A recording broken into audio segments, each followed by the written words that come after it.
वो संपन्न स्टेज का गायन है, संपन्न स्टेज या अभी का गायन है? संपन्न संपन्न स्टेज का गायन है। और बाबा महाभारत में जब दिखाते हैं पार्थ और कर्ण को लड़ाई हो रहा है पार्थ अर्जुन कर्ण और कर्ण अर्जुन और कर्ण की जब लड़ाई होती है, कर्ण का उनका रथ गिर जाता है। गिर जाता है। इधर ऐसे कैसे ये शूटिंग होता है? शूटिंग होता है ब्राह्मणों की दुनिया में। कर्ण, कृष्ण और कृष्ण, इनकी राशि मिलती जुलती है या नहीं है? है? मिलती जुलती है। और 5 पांडवों से कर्ण बड़ा था या छोटा था? बड़ा था। ऐसे ही ब्राह्मणों की दुनिया में 5 पांडव तो छोटे हैं, लेकिन कर्ण के रूप में पार्ट बजाने। कर्ण माने कान। कान का क्या पार्ट होता है? सुनना और सुनाना। तो उसने यही पार्ट बजाया। क्या? ज्ञान बहुत सुना, सबसे जास्ती कौन सुनता है? ब्रह्म की आत्मा सुनती है। तो बड़े कान वाला है। मुसलमानों में हातिम ताई की जो कहानी आई है, उसमें हातिम का साथी दिखाया है, वो बड़े कान वाला दिखाया है। बड़े कान वाला कौन सा जानवर होता है? हाथी। वो हाथी का पार्ट है, महारथी का पार्ट है, लेकिन महावीर का पार्ट नहीं है। तो कर्ण कोई दूसरी आत्मा नहीं है। कर्ण किसका पुत्र था? सूर्य का पुत्र था। और ब्रह्मा किसका पुत्र था? है? सूर्य पुत्र था। तो ये सूर्य पुत्र कर्ण वास्तव में कुंती का बड़ा पुत्र कहा गया है। लेकिन उसने पार्ट किस तरफ से बजाया? कौरवों की ओर से बजाया या सच्चाई की ओर से पार्ट बजाया? कौरवों की ओर से पार्ट बजाया। ब्रह्मा की आत्मा भी अभी किस तरफ से पार्ट बजा रही है? है? कौरवों की तरफ से पार्ट बजा रही है। वो चाहे तो भी उनका साथ नहीं छोड़ सकता।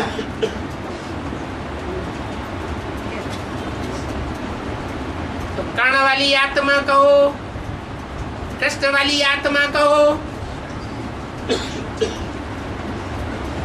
उसने 68 में शरीर छोड़ा।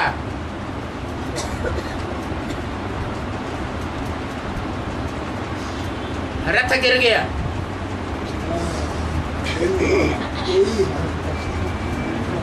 रथ धराशायी हो गया। और जो राम वाली आत्मा या अर्जुन वाली आत्मा, वो रथ पर विराजमान थी।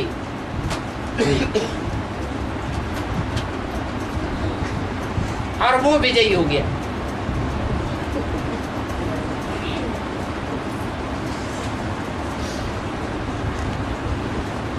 रथों में भी श्रेष्ठ रथ कौन था और कमजोर रथ किसका था? अर्जुन का रथ मुकर्रर रथ साबित हुआ और कर्ण का रथ कमजोर साबित हुआ, टेम्परेरी रथ साबित हुआ।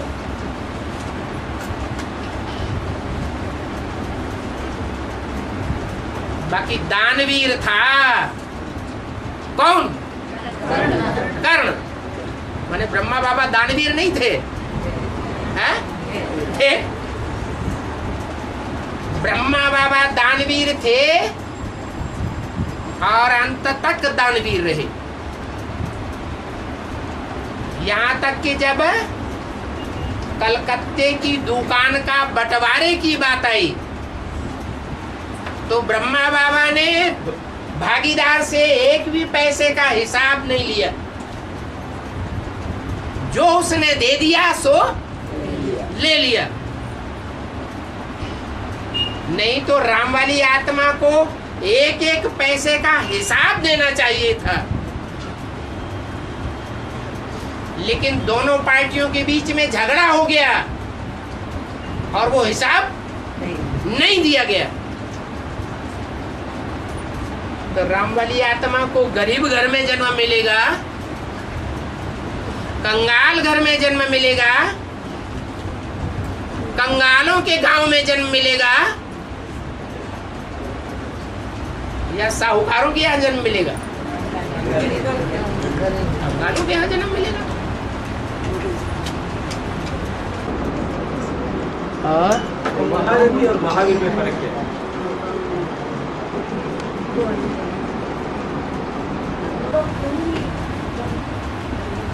महावीर सिर्फ भगवान को कहा जाता है। हिंदुओं में महावीर हनुमान को कहा जाता है। जैनियों में महावीर अंतिम तीर्थंकर को कहा जाता है। वास्तव में हिंदुओं के जो 24 अवतार माने गए हैं उनको ही जैनियों ने फॉलो करके 24 तीर्थंकर बनाए लिए, नहीं तो 24 भगवान भी नहीं होते और 24 तीर्थंकर भी नहीं होते। एक ही असली तीर्थंकर है जिसको महावीर कहा जाता है। जो महारथी होते हैं वो हाथी के समान पुरुषार्थ करने वाले होते हैं। संसार रूपी जंगल के शेर नहीं है, वो झुंड में रहने वाले हाथी हैं। उन हाथियों को माया ग्राह क्या करती है? हप कर लेती है, लेकिन महावीर को माया रूपी ग्राह हप नहीं कर सकता। वो महावीर एक ही होता है और महारथी ढेर के ढेर होते हैं जो संगठन बना करके रहते हैं।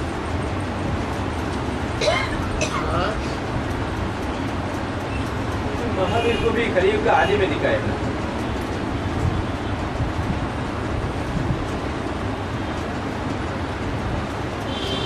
जैनियों में महावीर को 2500 साल पहले बताया है।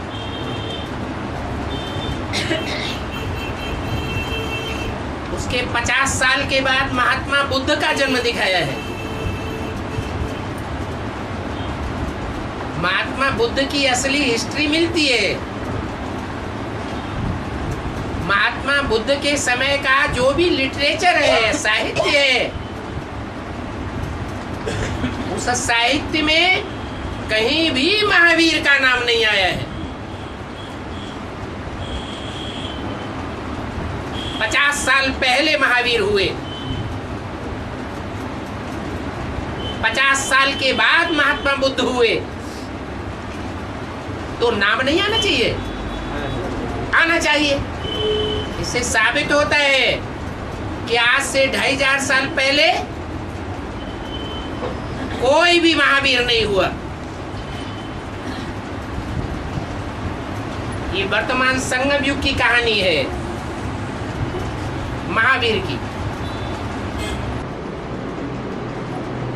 और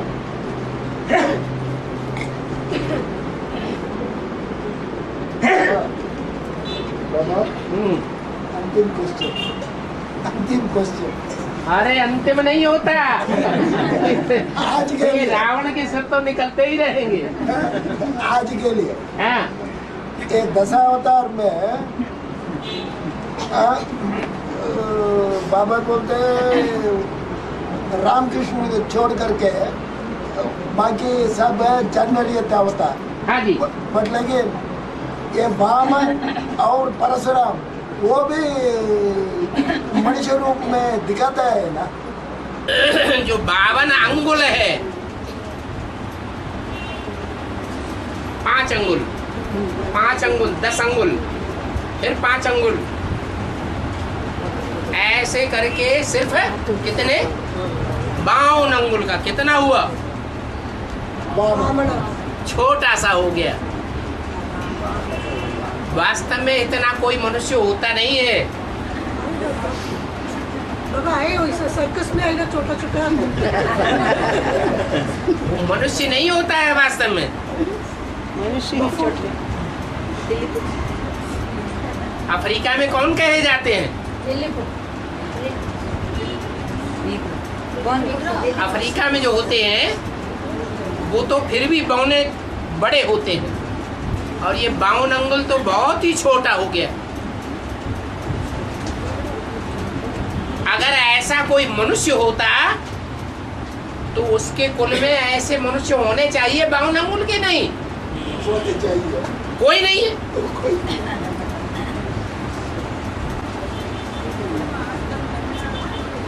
पहले उन्होंने अगला प्रश्न कर दिया, अंतिम है ही नहीं।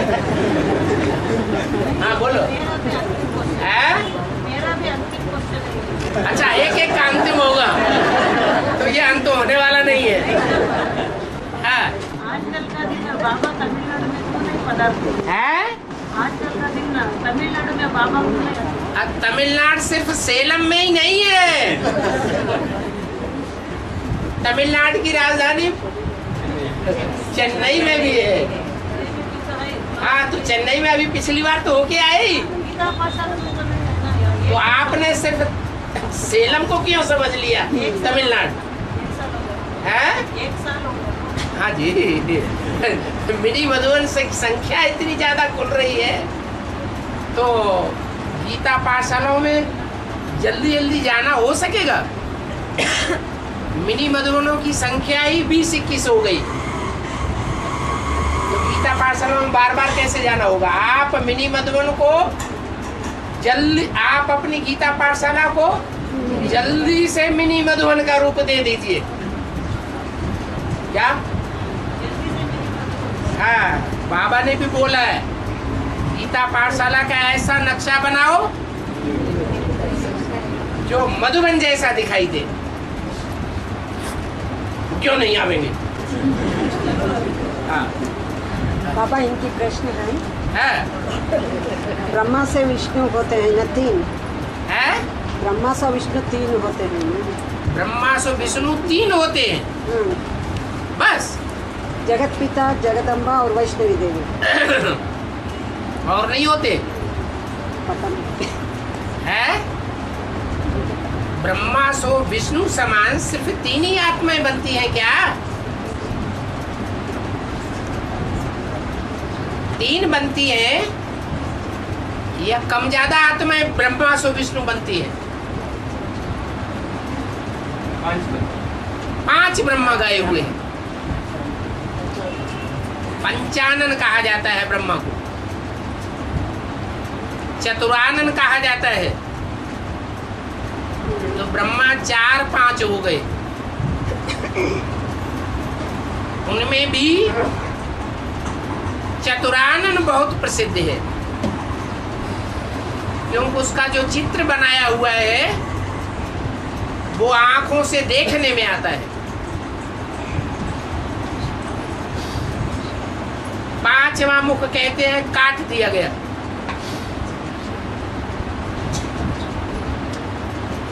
देवान अलग कर दिया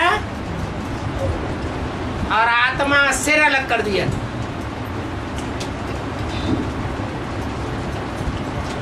तो वो आत्माभिमानी बनने के कारण ब्रह्मा की स्टेज में नहीं गाया जाता।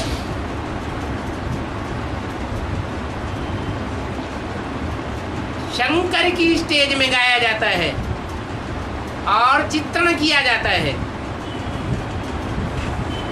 शंकर का जो विराट रूप है उसमें कितने मुख दिखाए जाते हैं? 5 मुख दिखाए जाते हैं। तो जो विष्णु का चित्र है उसमें 4 भुजाएं 4 आत्माओं के पार्ट की सूचक है। और अव्यक्त वाणी में बोला है ब्रह्मा की भुजाएं विख्यात हैं। तो भुजाएं बाप के बिना कर्तव्य नहीं कर सकती। भुजाओं को चलाने वाला है तो भुजाएं चलती हैं। भुजाएं स्वयं निर्जीव होती है या चैतन्य होती है? भुजाएं सिर्फ भुजाएं, सर उड़ा दिया जाए। भुजाएं निर्जीव होती हैं और अगर उनको चलाने वाला है तो सजीव है। तो जो विष्णु का चित्र है उसमें राम वाली आत्मा चलाने वाली बन जाती है। विष्णु का सिर है और बाकी 4 भुजाएं ब्रह्मा के साथ सरस्वती और जगदम्बा के साथ लक्ष्मी। ये 4 भुजाएं चलने वाली है। चलाने वाला कोई 5वीं आत्मा अलग है। इसलिए 3 ब्रह्मा नहीं है। कितने हैं? 5 ब्रह्मा के रूप में पार्ट बजाने वाली आत्माएं होती है। पापा इनके प्रश्न है जगदम्बा शरीर छोड़ती है, ब्रह्मा को विष्णु कैसे करते? जगदम्बा जो है उसका अर्थ ही है जगत की अम्बा। और ब्रह्मा का अर्थ क्या है? ब्रह्मा ने बड़ी से बड़ी माँ। तो दुनिया की बड़ी से बड़ी माँ प्रैक्टिकल में कौन है? कहाँ ब्रह्मा बाबा हुए? ब्रह्मा बाबा तो 68 में ही शरीर छोड़ दिया। सारी दुनिया ने उनको अम्मा के रूप में कहाँ पहचाना? सारी दुनिया जिसको जगदम्बा के रूप में स्वीकार करे वो कौन? वही ब्रह्मा की सोल जो 68-69 में शरीर छोड़ती है और कोई माता के चोले में प्रवेश करती है। तब जगदम्बा के रूप में उसकी मूर्ति पूजी जाती है। नहीं तो पुरुष चोला होने के कारण, दाढ़ी मूछ वाला होने के कारण ब्रह्मा की पूजा नहीं होती है। तो दोनों अलग अलग हैं या एक ही है? पार्टदारी एक ही है। उसको जगदम्बा कह दो, उसको ब्रह्मा कह दो। वही जगदम्बा जब स्वभाव संस्कार से तब्दील होकर के विजयमाला की हेड लक्ष्मी के समान बनती है तो दोनों के संस्कार मिलने के कारण उसको महालक्ष्मी कहा जाता है।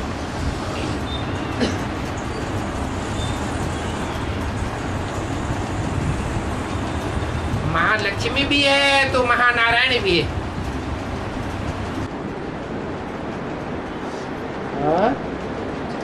द्वापर में जैसा अभी कहा गया दूसरा नारायण नारायणी होते हैं, उनका माँ बाप होते हैं योग माया, और तो उनका माँ बाप है उनके माँ बाप योग माया नहीं होते हैं, उनके माँ बाप के माँ बाप बीज रूप का भी माँ बाप है। जो इस्लाम धर्म का बीज तो रूप पहले का आप भी ये माँ बताइए, पूछना क्या चाहते हैं? बाप। अभी दूसरा नारायण नारायणी तो इस्लाम धर्म के आधारभूत को कहा गया ना, आधारभूत। हाँ जी, तो उनका माँ बाप को कहा गया ना माँ योग माया। हाँ, उनके माँ बाप यानी उनको जन्म देने वाले हाँ, माँ जो होती है वो योग माया है। हाँ। हाँ, तो उनका माँ बाप जो होता है वो राम की आत्मा है क्या? हाँ जी, परदादे। हाँ, हाँ, परदादे माना ग्रैंडफादर ही तो है ना। ग्रैंडफादर का भी बाप, ग्रेट ग्रेट ग्रैंडफादर। तो कैसा 2 जनरेशन हुआ? है, 2 जनरेशन हुआ। 3 जनरेशन हो गई। एक नारायण वाली जनरेशन, हाँ, एक नारायण को जन्म देने वाली जनरेशन, हाँ। और जन्म देने वाले की भी जन्म देने वाली जनरेशन। तो जन्म देने वाले की जो जनरेशन है वो योग माया, हाँ जी, उनका भी माँ ना बाप। जो नारायण को जन्म देने वाली माँ है हाँ। वो योग माया।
और प्रश्न आया है,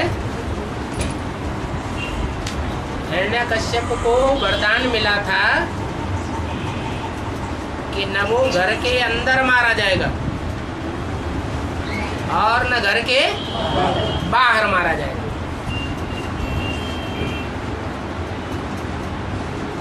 अब हिरण्यकश्यप है कौन ब्राह्मणों की दुनिया में?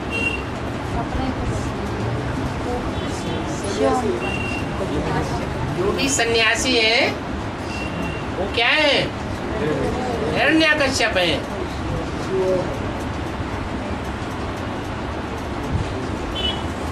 वो हिरण्यकश्यप क्या कहता था? भगवान कोई नहीं होता है, भगवान सिर्फ मैं ही हूं, मेरी पूजा करो।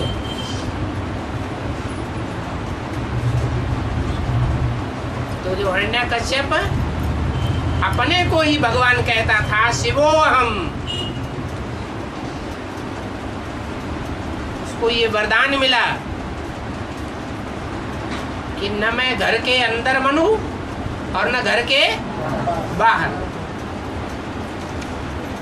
तो घर क्या हुआ?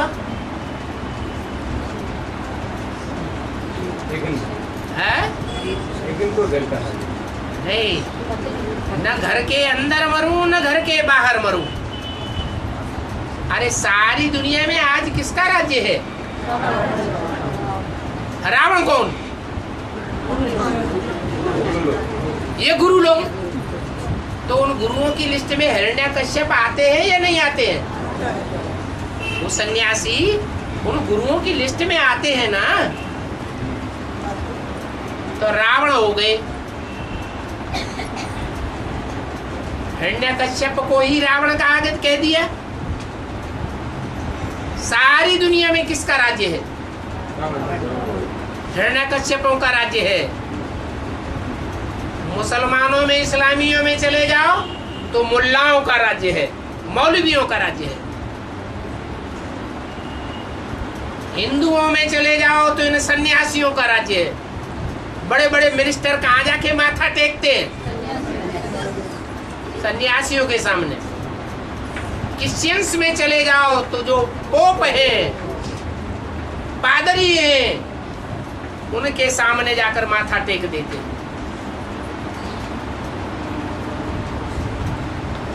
तो ये रावण का राज्य सारी दुनिया में फैला हुआ है।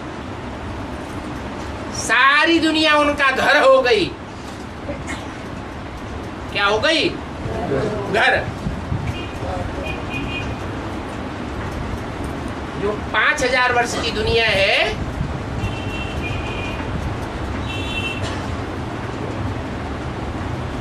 उस दुनिया में 2500 साल इन रावणों का राज्य चलता है।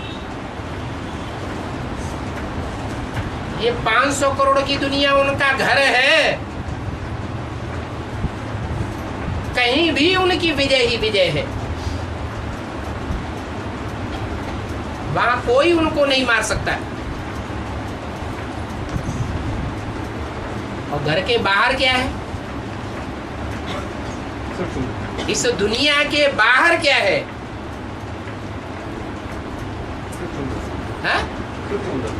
सूक्ष्म बतन हमेशा है। 2500 साल है सूक्ष्म बतन। उनको जब वरदान मिला तो वरदान क्या द्वापर कलयुग में लागू नहीं होता? ये वरदान कलयुग में ही लागू होता है क्या? द्वापर कलयुग में भी ये वरदान लागू होता है ना। तो ये दुनिया के बाहर क्या है? दुनिया के बाहर है परम धाम।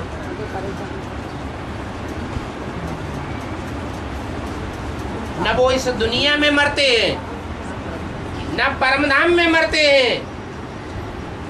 जो मनन चिंतन मंथन की दुनिया बाबा बनाते हैं, सूक्ष्म वतन, वहां मात खा जाते हैं, मारे जाते हैं।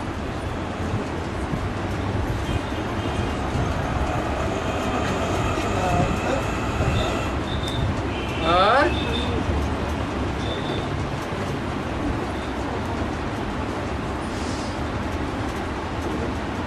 कोई बात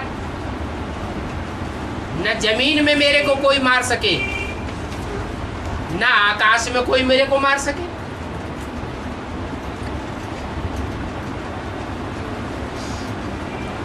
धरती को कहा जाता है माता और आकाश को कहा जाता है पिता। वही बात हो गई।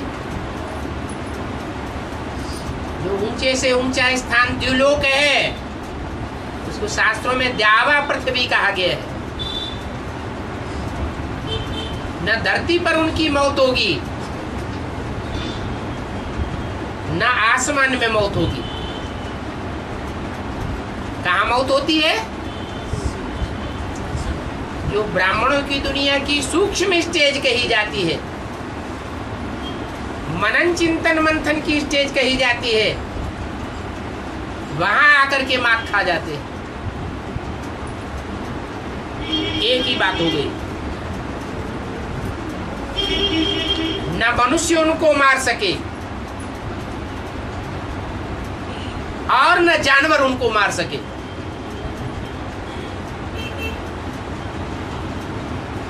मनुष्य मन वाले को कहा जाता है, जिसका मन चंचल हो, मन चलायमान हो, बिंदु रूप की स्टेज में टिकने वाला न हो। ऐसे मनुष्य कोई उनको नहीं मार सकते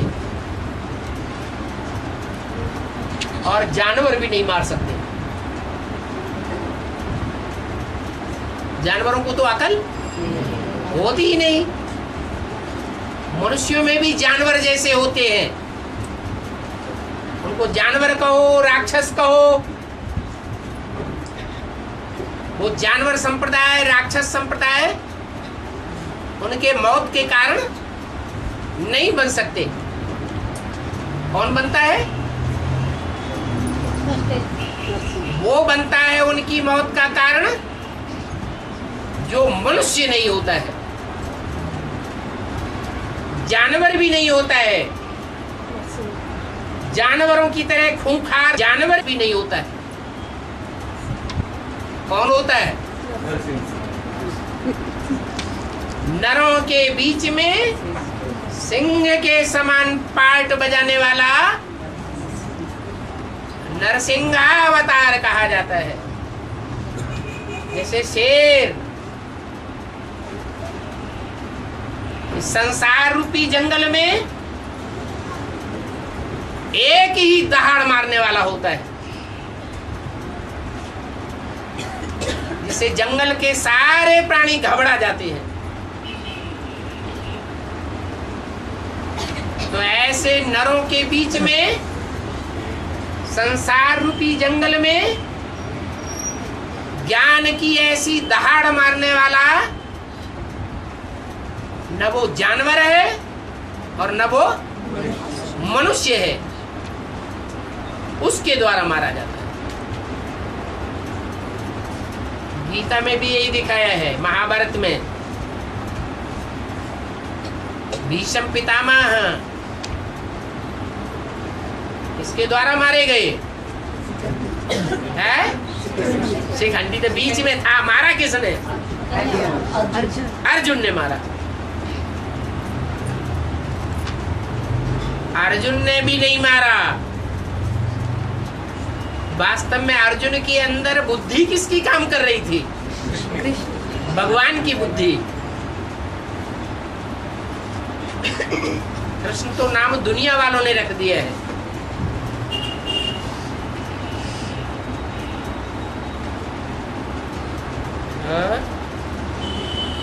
न दिन में न रात में। सतयुग त्रेता रूपी दिन है ब्रह्मा का, और द्वापर कलयुग रूपी ब्रह्मा की रात है। न सतयुग त्रेता में मारा जाता, वहां तो हिरण्यकश्यप होता ही नहीं, मारा जाने का सवाल ही नहीं। और द्वापर कलयुग रूपी रात जो ब्रह्मा की गाई हुई है, उसमें भी वो मारा नहीं जाता। दिन दूना रात चौगुना प्रभाव उसका बढ़ता ही जाता है संसार में। कब मारा जाता है? जब संगम होता है रात और दिन का, तब मारा जाता है। ये पुरुषोत्तम संगम युग चल रहा है, जहां इन हिरण्यकश्यपों की मौत होती है।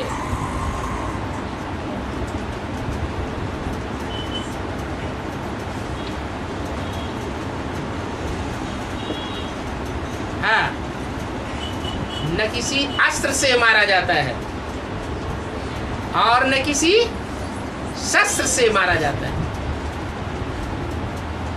क्या क्या अस्त्र शस्त्र से मौत होती है? क्या स्थूल बाण थे? क्या कोई स्थूल तलवार थी मारने के लिए? नहीं, वो तो ज्ञान के बाण है जिनसे मौत होती है। अनिश्चय बुद्धि रूपी मौत हो जाती है।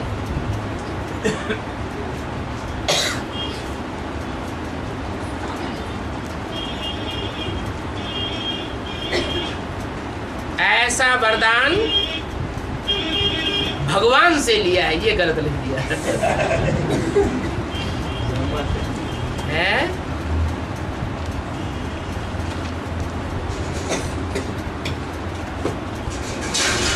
कौन सी माता नाम लिखा है? विशाल माता, विशालाक्षी माता। भगवान से वरदान नहीं मिलता हिरण्यकश्यप को। जितने भी विधर्मी हुए हैं, वो सब विधर्मी भगवान से डायरेक्ट पढ़ाई पढ़ते हैं, भगवान से दीक्षा लेते हैं, भगवान से वरदान लेते हैं, या गुरुओं से वरदान लेते हैं। चाहे वो चंद्रवंशियों में से हो, चाहे वो इस्लाम वंशियों में से हो। इस्लाम और मुस्लिम वंशी होंगे तो मुल्ला मौलवियों से वरदान लेते हैं, दुआएं लेते हैं। क्रिश्चियन वंशियों में से होंगे पोप और पादरियों से वरदान लेते हैं। अगर चंद्रवंश के होंगे तो ज्ञान चंद्रमा ब्रह्मा से वरदान लेते हैं। तो शास्त्रों में ब्रह्मा से वरदान लेते हुए दिखाया गया है हिरण्यकश्यप को। भगवान से वरदान नहीं मिलता है। बाबा ब्रह्मा भी जब शिव प्रवेश होता है तब तो ब्रह्मा कहा जाता है। शिव जब प्रवेश होता है तब तो ब्रह्मा कहा जाता है। ठीक बात है, इसलिए शंकर तो नहीं कहा जाता है, शंकर नहीं, शंकर नहीं कहा जाता। हाँ, और इसलिए भगवान जो है जब इस सृष्टि पर आता है तो जिस बच्चे को आप समान भगवान भगवती बनाता है वो ही बाप समान कहा जाता है या ब्रह्मा बाप समान कहा जाता है। जो भगवान बनता है, भगवान भगवती का टाइटल लेता है, वो ही भगवान कहा जाता है। इसलिए नेक्स्ट टू गॉड ब्रह्मा को नहीं कहा, next to God Prajapita, next to God Shankar, next to God Krishna, next to God Narayan. Brahma को गॉड के नेक्स्ट नहीं कहेंगे, गॉड का वारसदार नहीं कहेंगे।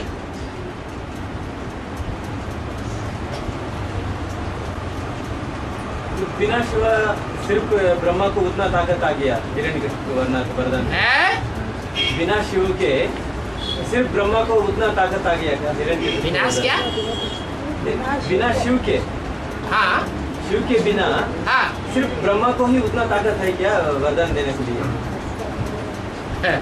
ब्रह्मा बनता कब है? ब्रह्मा कहा किसको जाता है? शिव प्रवेश करता है तो ब्रह्मा कहा जाता है। तो कम बात है क्या?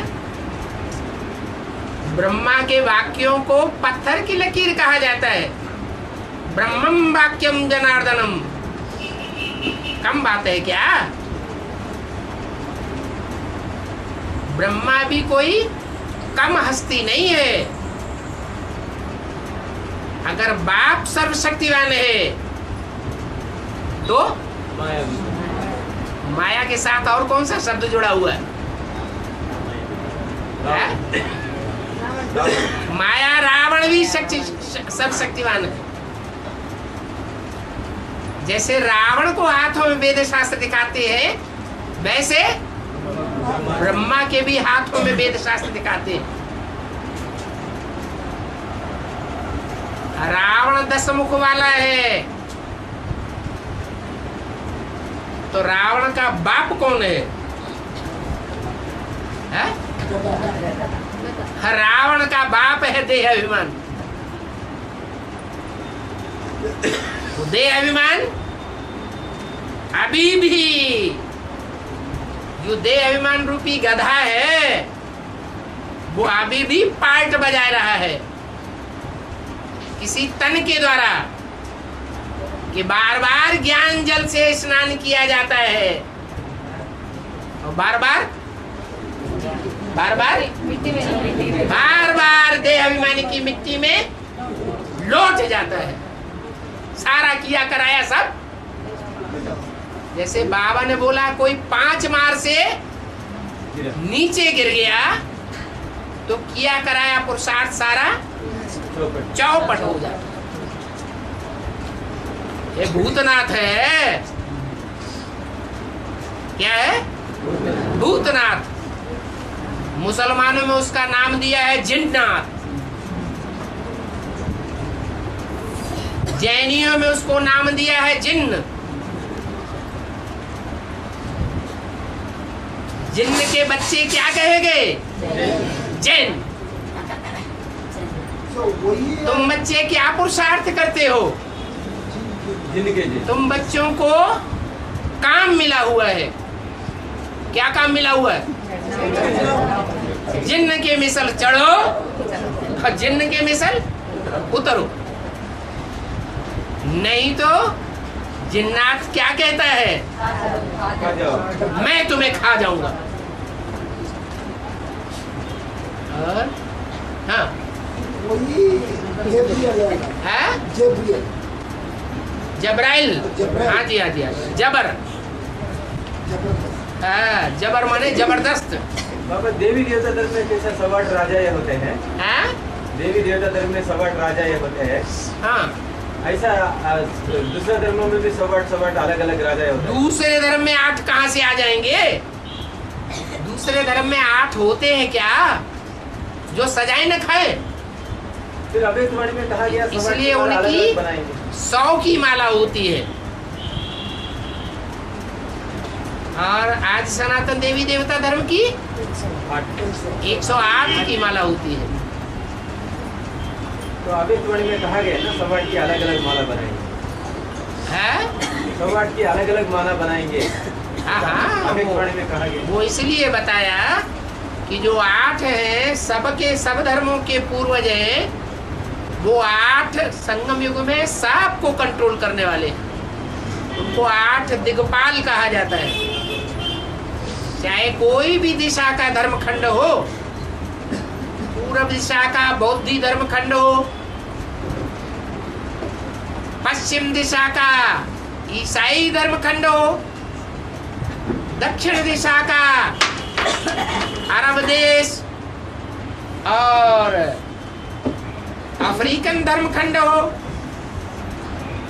इस्लाम धर्म खंड,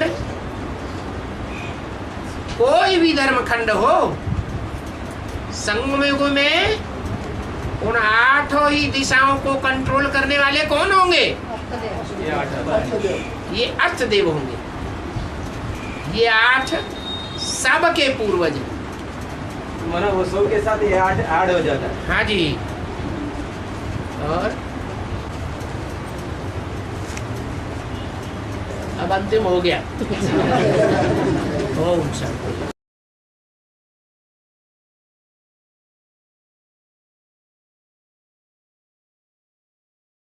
तो द्वापर युग से खुले होते हैं जब आधा विनाश हो जाता है। द्वापर के आदि में, त्रेता के अंत में जब आधा विनाश होता है तो दूसरे दूसरे धर्मखंड ऊपर आने लगते हैं। जैसे इस्लाम धर्मखंड पहले ऊपर आएगा, फिर बौद्ध धर्मखंड ऊपर आएगा, चीन जापान, फिर क्रिश्चियन धर्मखंड ऊपर आएगा। ऐसे ऐसे ऊपर आते रहते हैं। बाबा जनसंख्या दुनिया की बढ़ती रहती है। बाबा जो बोलते हैं कि यदि से आदि में से यानी जिनकी 70 के ऊपर एज है तो ज्ञान में आए, एडवांस ज्ञान में बाबा, फिर उन्होंने शरीर छोड़ने के बाद जो आत्मा अभी ज्ञान में आएगी ना, जन्म लेकर आएगी। एडवांस वाले जो बच्चे होते हैं वो प्रवेश यानी जन्म लेकर पाठ बजाते हैं, तो फिर बाबा उनका कौन सा जन्म होगा अभी? जो यज्ञ के आदि में जो बच्चे ज्यादा उम्र के थे और यज्ञ के आदि में ज्ञान में आए, फिर शरीर में छोड़ दिया, तो दोबारा जन्म लेकर के नहीं आए हुए हैं। हाँ आएंगे ना बाबा। हाँ। तो फिर उनका कौन सा जन्म होगा? जैसे ये तो 84 जन्म में नहीं आते ना। बाबा ने बोला कि राम वाली आत्माओं के साथ में उन्होंने एक आधी पाठ नजदीक का बजाया है। हाँ। इसलिए उन्होंने बाप को पहचान लिया। हाँ? तो फिर उनका कौन सा जन्म होगा वो? जब बाप का एक्स्ट्रा ऑर्डिनरी जन्म हो सकता है तो उन बच्चों का एक्स्ट्रा ऑर्डिनरी जन्म नहीं हो सकता। अच्छा, फिर बाबा फिर बच्चों का भी एक्स्ट्रा ऑर्डिनरी जन्म, हाँ। और बाप का भी एक्स्ट्रा ऑर्डिनरी जन्म। वो पहला जन्म भी है, हाँ। और वो लास्ट जन्म भी है। अभी जो आत्मा आएगी ये लेकर जन्म लेकर आएगी, वो भी ज्ञान में आएगी। तो फिर उनको क्या कहेंगे? उनको ही एक्स्ट्रा ऑर्डिनरी कहेंगे हम। राम वाली आत्मा को क्या कहेंगे अभी? नहीं, राम वाली आत्मा को तो कहेंगे हम। तो जैसे राम वाली आत्मा है, पहले जन्म ले चुकी थी, दोबारा आई, तो ऐसे ही वो बच्चे भी पहले जन्म ले चुके थे, अभी फिर आ गए। नहीं, राम वाली आत्मा तो पूरे 84 के चक्कर में आती है ना बाबा। हाँ, तो वो आत्मा जो उसको फॉलो करने वाले एडवांस वाले बच्चे हैं, वो भी 84 के चक्कर में आते हैं। एक आधी पार्ट उनके लिए क्या बोला गया है बाबा, एक आधी पार्ट उन्होंने नजदीक का बजाया, माने वो 84 जन्म वाले नहीं थे ना आत्माएं, 84 जन्म लेने वाले थे क्या? फिर यज्ञ के बाबा ने बोला है कि जो 70 के ऊपर है, एक आधी नजदीक का पार्ट बजाया उन्होंने राम वाली आप आत्माओं ये को। कहिए कि इस समय जो आत्माएं एडवांस में हैं हाँ, और 80 साल के हैं, हाँ, वो यज्ञ के आदि में नहीं थे हाँ, क्या? नहीं थे। लेकिन एडवांस में अभी हैं, हाँ, तो वो एडवांस में कैसे आ गए? नहीं, उन्होंने तो राम वो वाली हाँ, वो 84 जन्म लेने वाले साबित होंगे या नहीं होंगे, हाँ, ये पूछिए। हाँ, तो ऐसी आत्माएं जो है वो यज्ञ के आदि में राम वाली आत्मा के साथ ज्ञान में भले नहीं थी, लेकिन राम वाली आत्मा के साथ लौकिक जन्म में उन्होंने उनका साथ लिया, हाँ, बराबर, इसलिए उनके अंदर राम वाली आत्मा के संस्कार मौजूद हैं, हाँ, जिसके कारण वो अभी एडवांस में पहचान आ रहे हैं और पहचान लिया और पहचान लेते हैं। अब उन्होंने शरीर छोड़ दिया। शरीर छोड़ देंगे, फिर दोबारा जन्म लेके एडवांस में आ जाएंगे। हाँ, तो उनको कौन से जन्म वाले फिर उनको जब दोबारा ज्ञान में आ जाएंगे शरीर छोड़ने के बाद, तो उनका एक्स्ट्रा ऑर्डिनरी जन्म हो गया। अच्छा, उस बच्चों को एक्स्ट्रा ऑर्डिनरी। हाँ, बाबा, हाँ। ज्ञान मार्ग में ब्रह्मा को सरस्वती को ब्रह्मा की बेटी का है, लेकिन भक्ति मार्ग में युगल का है, तो उसकी शूटिंग यहाँ पर कैसी हुई संगम में? भक्ति मार्ग में जो युगल का है, अभी ब्रह्मा बाबा की बेटी नहीं थी, है? ज्ञान मार्ग में तो बेटी है बाबा, लेकिन भक्ति ज्ञान मार्ग में बेटी है, हाँ, भक्ति लेकिन यशोदा को सारे यज्ञ का कारोबार सौंपा जो उनकी युगल थी, या मम्मा को सौंपा? तो युगल कौन हुई? प्रैक्टिकल में युगल किसको कहा जाए? मम्मा को। कहते भी है मम्मा बाबा, नहीं तो बेटी बाबा कहे ना, बहन जी कहे ना, दीदी कहे ना, दीदी तो नहीं कहा। उनके लड़के नहीं आए बाबा, हैं? उनके लड़के नहीं आए, उनके लड़के नहीं। दादा ने हाँ, लड़के थे वो लोग, हाँ, वो नहीं आएंगे, एक लड़की आई बोलती ना ज्ञान में, लड़की सिर्फ लड़का है, लड़की नहीं है। हाँ। और बाबा, श्रीलंका का मतलब क्या होता है? है? श्रीलंका का मतलब क्या होता श्रीलंका, श्रीलंका, श्रीलंका, है? हाँ, श्री माने श्रेष्ठ, लंका नगरी जो है किसने बनाई थी? रावण बनाई थी। झूठ बोलते, शिव ने बनाई थी। लंका किसने बनाई? श्रेष्ठ से श्रेष्ठ शिव ने बनवाई थी, इसलिए उसका नाम श्रीलंका है। बाद में पार्वती ने जब हट की थी कि हमको ऐसी नगरी चाहिए जहां ऐसा हो वैसा हो, तो उनका अच्छा जबरदस्ती करती है तो हम बनाए देते हैं। पहुंच गए, फिर उद्घाटन किया तो पंडित जी को बुलाया। पंडित जी की पत्नी खोचर थी, वो कहने लगी पंडित जी ये दक्षिणा में ले लो, बहुत बढ़िया नगरी है। तो उन्होंने दक्षिणा में मांग ली, अब दक्षिणा तो देनी पड़े, पार्वती बेचारी रह गई। इसलिए बनवाई किसने? श्रेष्ठ श्रेष्ठ शिव ने बनवाई, तो उसका नाम श्रीलंका। गलत लिख दिया क्या? सही है। लंका का क्या मतलब है? लंका का मतलब क्या हुआ? ये सारी दुनिया लंका ही हो गई ना। हाँ। हाँ। एक तरफ मुझे भी कहा है कि जो पूरा कर्म इंद्रिया पर राज्य प्राप्त करता है, कर्म इंद्रिया पर राज्य करता है, माना शरीर की प्रजा के ऊपर राज्य करता है, तो वो राजा बनता है। जो यहाँ संगम में कर्मेंद्रियों पर राज्य करेगा, हाँ, वो राजा बनेगा। वो राजा बनेगा। हाँ, उसकी तरफ बोला है कि तू जितना ज्ञान धारण करेगा उतना राजा बनेगा।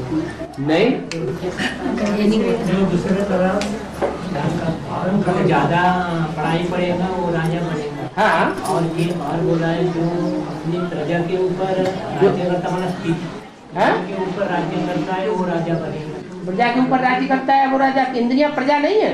हाँ, तो बाड्रामा में कैसे कैसे राज्य हैं? बाड्रामा में कैसे कैसे राज्य बात है? एक आदमी बोलो। Broad drama.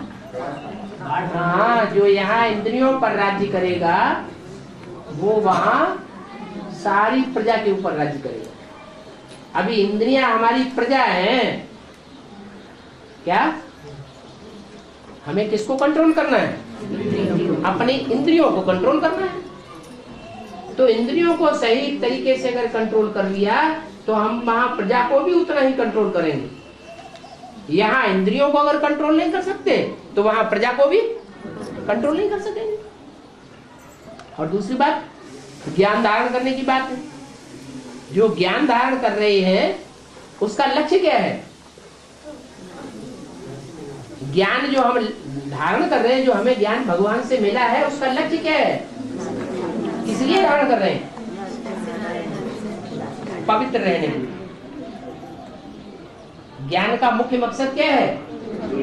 कि हम इतने पवित्र बने, हमारी आत्मा इतनी पवित्र बने कि जो इंद्रियां अभी दूषित हो गई हैं उनके ऊपर कंट्रोल कर लें। मन बुद्धि जो दूषित हो गई है उसको कंट्रोल करे। तो बात तो एक ही हो गई। राजा के ऊपर राज्य करता है बाड्रामा। ये ब्रह्मा कुमारियों का ज्ञान है कि हम यहाँ जितना कंट्रोल कर लेंगे उतने बड़े हम प्रजा बन जाएंगे, राजा बन जाएंगे। तो यहाँ कंट्रोल करना है कि सेवा करना है? यहाँ तो सेवा करना है। बाड्रामा में क्या बाड्रामा यहाँ जो जितना कंट्रोल कर लेगा, आत्माओं को कंट्रोल करेगा, वो वहां दास दासी बनेगा। बड़ा ड्रामा। यहाँ जो जितनी आत्माओं की सेवा करेगा, सेवादारी बन के रहेगा। सबते सेवक धर्म कठोरा। सेवा भी करे और उनकी बातें भी सुने। ऐसी जो सेवा करेगा वो वहां राजा बनेगा।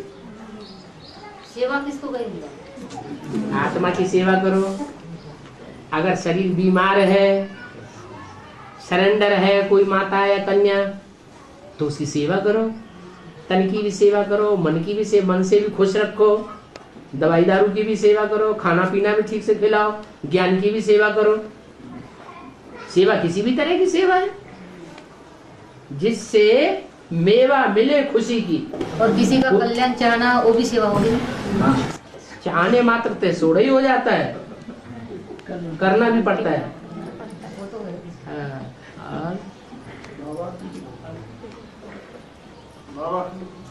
बोलो। बाबा मुरलियों में कहते हैं मैं अपना काम करने आता हूँ, ना कि ये सृष्टि में बनाने आता हूँ। कि ये मुरली में ये भी कहते हैं मेरी सत्ता के बगैर पत्ता भी नहीं उग सकता। और दूसरे मुरली में ये भी कहते हैं मैं पावर बनाकर तुमको चक्रवर्ती राजा भी बनाता हूँ। कि ये कैसा कैसा क्या कैसा? मैं तो बोलते अपना काम करने आता हूँ। मैं अपना काम करना, उसका अपना काम कौन सा है? अपना काम तो उसका कुछ है ही नहीं। मुरलियों में ये भी तो कहते हैं मेरी सत्ता के बगैर पत्ता भी नहीं हिल सकता। तो दोनों बातें अलग अलग हो गई ना। एक बात पूछो, पतित या तो पतित पावन की बात पूछो, या तो मेरी सत्ता के बगैर पत्ता भी हिल सकता नहीं, खिले न कोई फूल। ये काम किसका? बाबा का नहीं है। सत्ताधारी मनुष्य आत्माएं बनती हैं या शिव बनता है? कौन बनता है? मनुष्य आत्माएं सत्ताधारी बनती है। मनुष्य आत्माओं में सबसे श्रेष्ठ मनुष्य आत्मा है नारायण, जो विश्व का मालिक बनती है। वो ऐसा विश्व का मालिक बनती है कि उसके राज्य में बिना उसकी सत्ता के, इच्छा के एक पत्ता रूपी आत्मा भी हिल नहीं सकती। इसलिए गायन है, सत्ता तेरी के बिना पत्ता भी हिल सकता नहीं।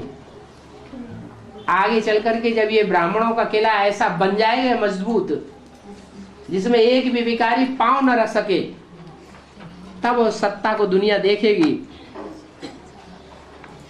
कि ऐसी सत्ता तैयार हो चुकी जिसकी हर तरह की कंट्रोलिंग एक की मुट्ठी में।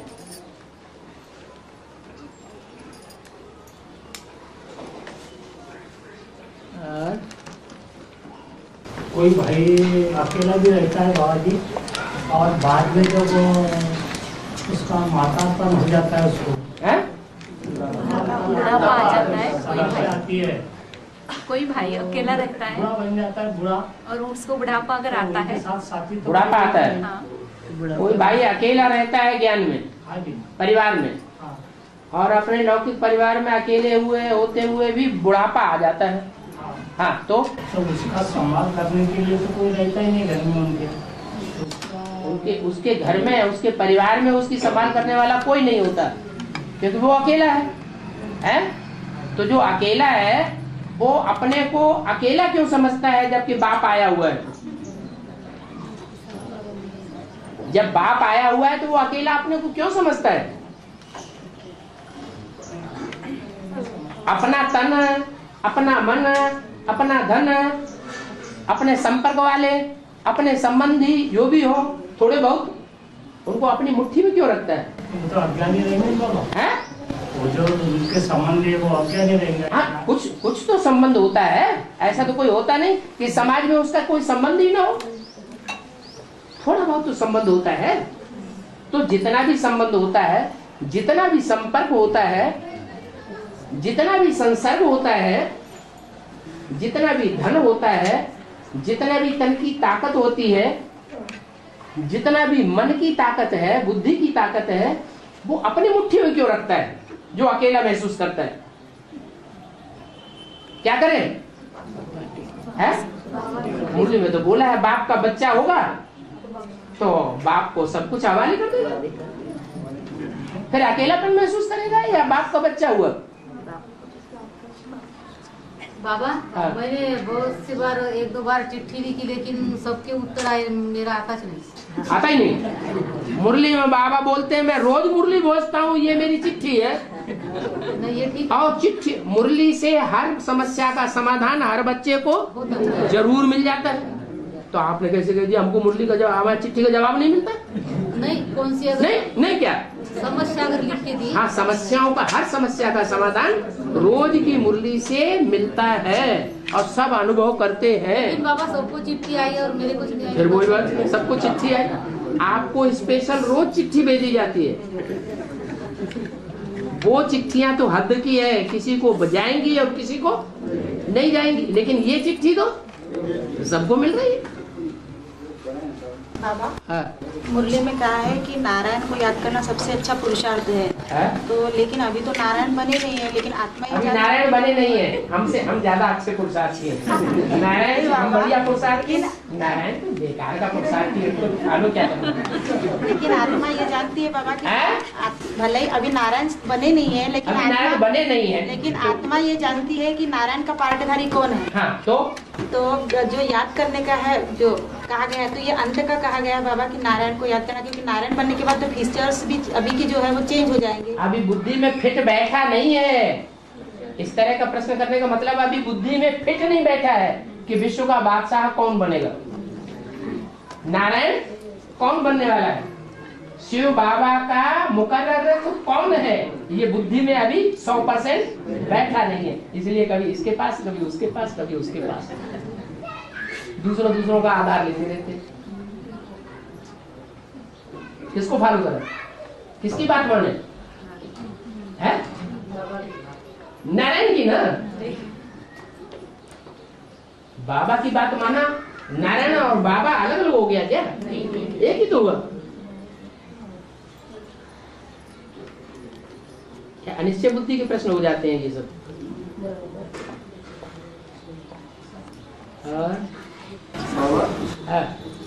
भक्ति मार्ग में अर्थ लोग कृष्ण या राम को भी छोटा बड़ा बताते हैं, तो ज्ञान मार्ग में अर्चदेव और अर्चक को भी लंबा लंबा बताते हैं।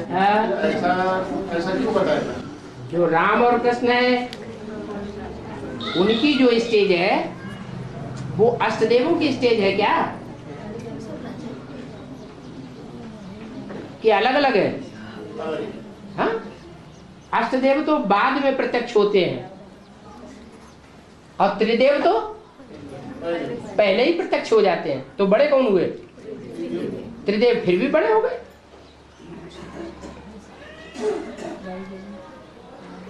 बाबा जिन बातों में सच्चाई हो और वो सच्चाई रहने के बाद थोड़ा सा बोल दिया तो क्या पाप होता है? सच्चा बोलना पाप होता है? नहीं, समझो घर गृहस्थी में है हाँ। और कोई बात मानता ही नहीं हो। हाँ। और अपने में सच्चाई है। हाँ। सच्चा करते मर गए। हाँ। और तो फिर तो थोड़ी सी दो बातें ज्यादा की बोल दी तो वो पाप है। सच्चा करते करते मर गए, यानी जिंदगी गई अपनी अभी एक जन्म की। सच्चा तो मरता ही नहीं, सच्चाई नहीं मरती है। सच्चाई नहीं मरती। हाँ। लेकिन लौकिक के हिसाब से समझो कोई बात अपने कितना भी अच्छा बोलो फिर भी वो जिंदगी भर अपने इस पर अटल रहते हैं कि नहीं मानेंगे बात, वो बुरी भी हो फिर भी बात नहीं मानेंगे और बात मेरी सच्ची भी हो फिर वो करेंगे अपनी इस मन का। तो फिर अगर दो बातें ज्यादा बोल दी तो वो पाप होता है। सत्य क्या है और झूठ क्या है ये बताने के लिए मनुष्य गुरु काफी है या भगवान को आना पड़ता है?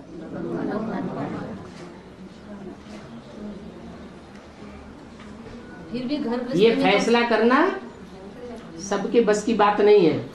हम समझ लेते हैं कि हम सच्चे हैं, अगर सच्चे हैं तो हम जरूर हमारी बात दूसरे को माननी पड़ेगी। ऐसे हो नहीं सकता कि हम सच्चे मानते हैं लेकिन संघर्ष होता है होने दो। हाँ तो यही तो पूछ रहे बाबा, पाप होता है। संघर्ष खराब बात है क्या? सच्चाई के लिए संघर्ष करना ये खराब बात है? वो बात तो मानते हैं, माननी ही पड़ती, फिर भी संघर्ष होता है ना। होने दो ना, संघर्ष से सच्चा डरता है क्या? नहीं, लेकिन टेंशन होता है बाबा। टेंशन झूठे को होता है, सच्चे को मजा आता है उसे लड़ाई करने। जो झूठा होगा उसको टेंशन है, क्या करें पता नहीं जीतेंगे कि नहीं जीतेंगे। नहीं जीतेंगे कि नहीं ऐसा नहीं होता। अरे तो जिसको पक्का निश्चय है, ध्रुव सत्य है, बुद्धि में बैठा हुआ हमारी विजय हुई पड़ी है, सफलता हमारा जन्म सिद्ध अधिकार है। लेकिन ऐसा थोड़ा दुख होता है कि अपने साथ में जो दुख होता है वो इसीलिए होता है कि हम गलत रास्ते पर गलत बोलते हैं, गलत करते हैं।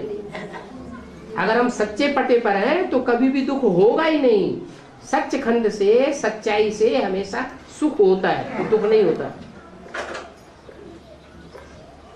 और सच्चाई सर के ऊपर चढ़ के बोलती है।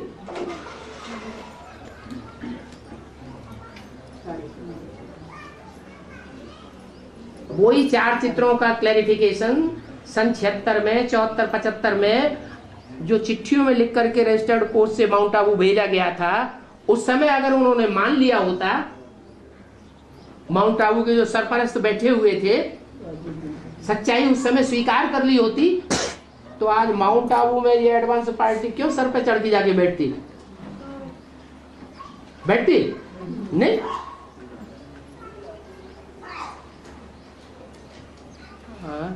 बाबा एक वार्तालाप में बोले कि जो सूर्यवंशी होते हैं उनके मन में प्रश्न आते ही नहीं है। जो सूर्यवंशी बच्चे होंगे उनके मन में प्रश्न आते ही नहीं है। तो पढ़ाई पढ़ते हुए यदि कोई प्रश्न निर्माण होते हैं तो वो सूर्यवंशी नहीं कहा जाएगा बाबा? जो क्वेश्चन है वो क्यों लगाता है? कहते हैं रामायण में राम ने रावण को बाणों से सर उड़ाने का तांता लगा दिया। बाण मारता गया, सर उड़ते गए उड़ते गए उड़ते गए उड़ते गए, सर नए निकलते गए। तो ये कौन सी कथा है? ये कहाँ की बात है? संगम युग की बात है। कैसे? वो सर तब तक निकलते गए जब तक कि नाभि कुंड में बाण नहीं मारा। ये नाभि जो है ऐसा स्थल है जहाँ 16,000 नसें नाड़ियां जाकर के इकट्ठी होती हैं। 16,000 नसें नाड़ियों की संगठन तैयार होता है वहां। उसके लिए बाप दादा ने अभी बोल दिया, विजय माला का आवाहन करो। वहां 16,000 नसें नाड़ियां अपने आप बंध जाएंगी। तब तक ये प्रश्नों का तांता चलता ही रहेगा।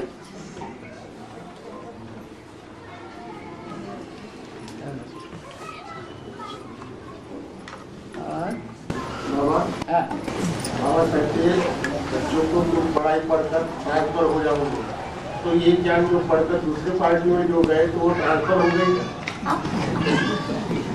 क्या हुआ? ये पढ़ाई पढ़कर तुम ट्रांसफर हो जाओगे, ऐसे बाबा मुरलियों में माने एडवांस की पढ़ाई जो पढ़ रहे हैं और पढ़ करके विष्णु पार्टियों में ट्रांसफर हो गए, वो ट्रांसफर हो गए। ये बात है? इसको क्या कहें? ये ज्ञान जो बाबा का पढ़कर दूसरी जो पार्टियों में जाते हैं, विष्णु पार्टियों में चले गए, माने ट्रांसफर हो गए। ट्रांसफर कहेंगे। अब ये तो तुम बताओ, अगर कहेंगे ट्रांसफर हो गए तो तुमने वो माफीनामा क्यों लिखा? तो ट्रांसफर हो गए हैं? और